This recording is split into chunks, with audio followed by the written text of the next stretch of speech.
বেড়ে গেছে। এইটার ভিতরে কেন ঢুকতে হবে তোমাদেরকে? এটার ভিতরে কেন এনে বিছায় রাখছি কি কারণে? হ্যাঁ, আর তোমরা করতেছো কি কারণটা? এই যে এখানে উল্টায় রেখে দিছে। আল্লাহ রে আল্লাহ, মা পোলারে যে আমি কি করুম, তোকে নিয়ে আমি না শান্তি পাইতাছি না। তোকে কি ঠান্ডা লাগে? ঠান্ডা ঠান্ডা ঠান্ডা লাগে ওটার ভিতরে ঢুকা বয়ে থাকিস?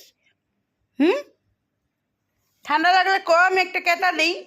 এটারে যে আমি সুন্দর করে এখানে যে ভাঁজ করে রেখে দেই, এটাকে ভাঁজটা পছন্দ হয় না। এই যে অর্ধেক বডিটা এখানে ঢুকে বয়ে রয়েছে। হ্যাঁ, দেখলাম তো পুরো বডি ঢুকেছিল, ক্যামেরা আনতে আনতে অর্ধেক বডি বাইরে গেছে না? হুম হুম হুম হুম হুম হুম পুংটার হামড়ু হামড়ু উঠলে পুংটার হামড়ু